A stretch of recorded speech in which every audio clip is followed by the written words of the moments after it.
Okay, so now let's do section 2 from page number 115 to 117.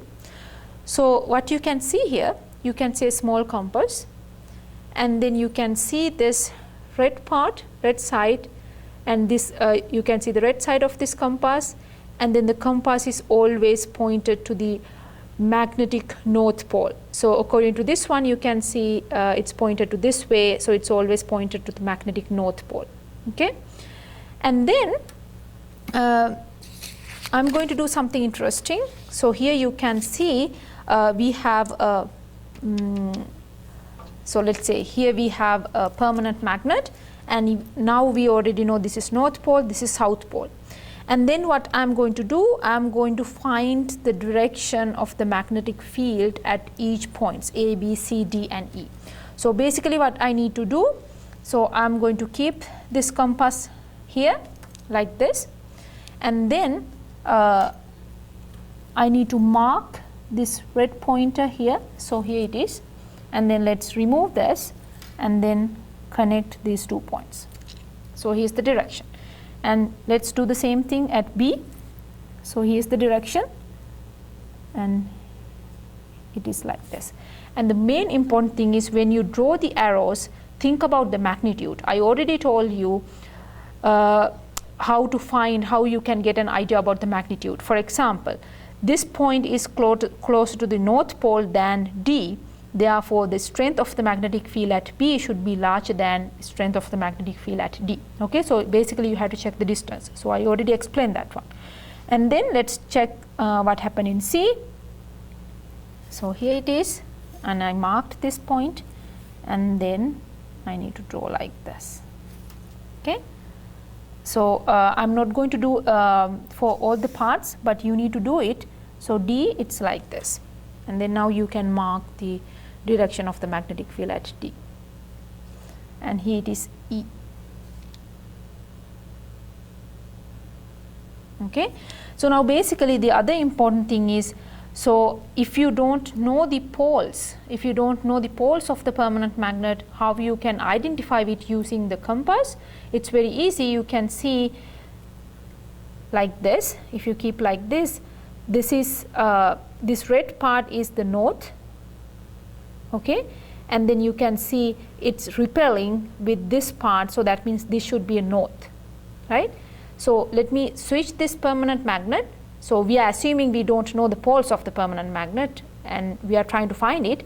And then now what you can see, this part is attracting with this north part of the compass, so that means this should be south, because north south will attract. So that's the way you can identify unknown poles of the unknown bar magnet using the compass. Okay, and then before I go to this part, I need to do one more thing. So if you want to check the strength of the magnetic field near the pole, how you can do that? So I told you you have a strong magnetic field near the pole than than like here, this point. So let's say like here, point B and point A, right? We already know that the magnetic field strength at point A is larger than point B. But how you can check that? How you can devise a method? So what I'm going to do, I'm going to keep the compass like this, and then this is a very simple method to do that. So I'm moving this magnet in between these 2 lines, and what you need to check the movement of this needle, how much it moves. And then now when it is like here, so let me use another point here. Okay, so now what happened? How about the movement? Is it moving more than here, or is it moving less? See? So that's the way you can get an idea about the strength of the magnetic field at point A and point B. That's a very simple method. Okay, so now we are going to do section 2 part C, page number 116. So what you have here, so here we have so in the previous case we had a permanent magnet, we used a permanent magnet, but now we have a stack of the magnets. So in this diagram, this side is north, this side is south.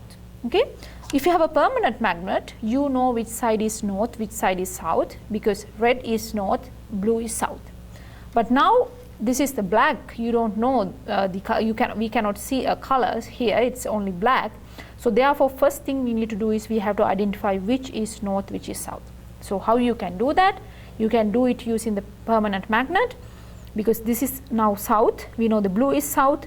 So now let's check here. So you can see they are repelling each other. So that means no, south will repel with south. So that means this is south. See, they are repelling each other. So this is south, therefore this is north, therefore I have to flip like this. Okay. So what I did, I identified this side as a north side, this as a south side. And then we have to do the same thing. We have to find the direction of the magnetic field at each point. Now in this part I am not going to draw it, because now you know how to do that. I am only going to keep this one, so you can mark the direction on your lab handout. Okay, here it's at A, but when you mark the direction, think about the length of your arrow. Okay, that is very important, because length indicates the magnitude of the magnetic field. So now here it is B. Okay, check the red part and then you can mark it. Okay, and then C,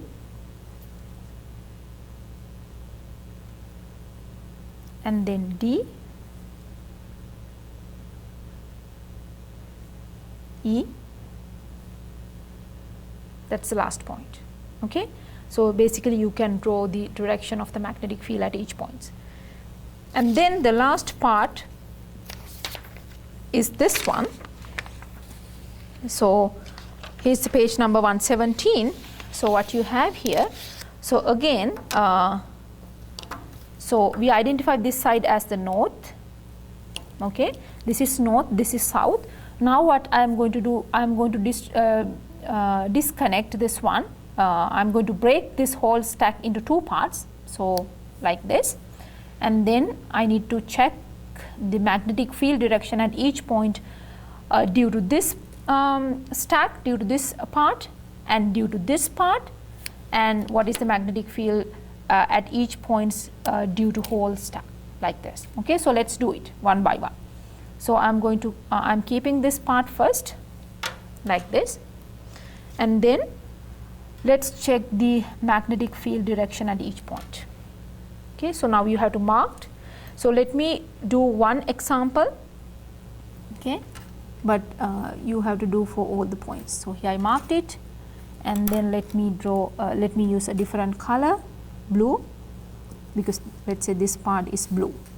Okay, and then you have to do the same thing. So my recommendation is please use 3 colors.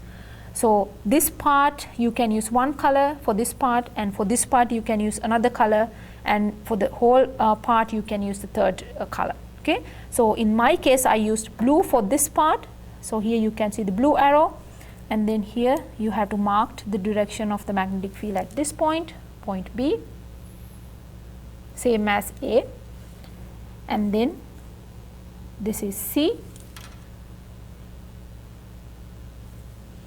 and this is D, and this is E, okay, and this is F.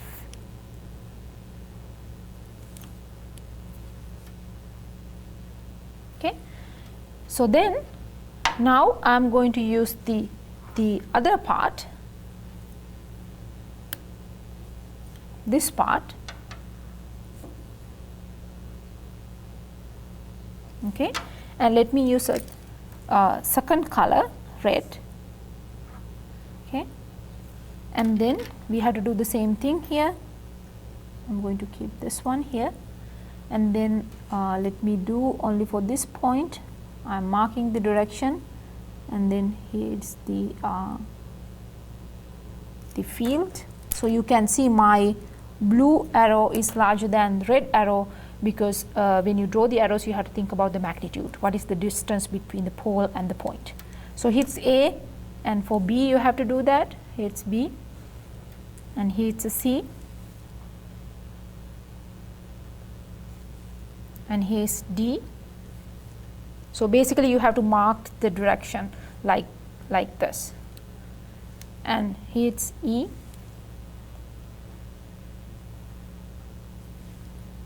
And here's the F. Okay, so you can see what I did here. Let me explain it again. So I just mark the red pointer here and then I draw the arrow. That's it. Okay, so now I finish this part and I finish this part. So now what happens if you have hole stuck like this? So for that part I am going to use a third color, black, for the whole section.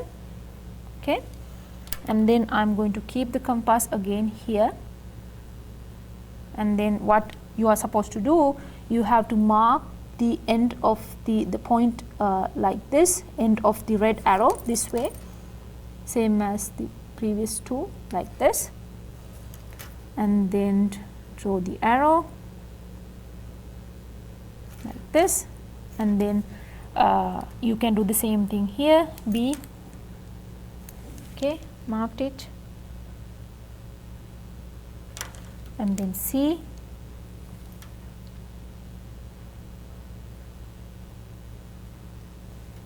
and then D,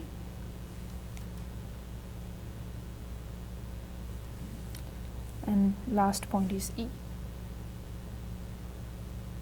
Okay, so now experimental part is done. So now the interesting thing is what you want to do. I mean, you have to fill all these points. Okay, so I did only one example. So the interesting thing here is what you have here. This red arrow is, let's say, B1. B1 means it's a vector. This is the magnetic the magnetic field at this point. It's directed to this way, and let's say the magnitude is P1. So here's a one vector, and here's the another second vector, B2. So the B1 mean the magnetic field at point A due to this part, red, and B2 is the magnetic field at point A due to this part. That's why it's blue. Okay, this part is blue, and then that means basically you have two vectors. Right, so you have two vectors, and then the black one is giving you the net vector. If you have two vectors, how you can find the net vector? It's very simple. What you want to do, so let me do it in here. So you have one vector here, B2, and you have another vector, B1 here, right? So two vectors, and I'm going to find the net vector, net magnetic field at point A. So what you want to do, you have to start from here, and then you have to come, we already discussed this one, head to tail method in the first lab. So you have to complete this parallelogram like this, parallel to this one, and the same length, same magnitude, and then now I am here, then I have to come back like this. Okay, so then this diagonal will give you the net field. So if you remember, we did this one as I mentioned before, head to tail method in the first lab. So here is the B net, and see, the interesting thing is here you can see my third line, third arrow is following that net, not 100% accurately, but like more than 90%. See, so I completed this parallelogram, and the diagonal is the net vector. So here you can see the superposition, the addition of two vectors, and the black line follows the net vector direction. So that's the superposition. So now you have to do the same thing at point B, C, D, E, and F. Then you will see that superposition at each point, and that's it. So this lab has another parts as well, but based on all these things I did, you can find the answers for those parts.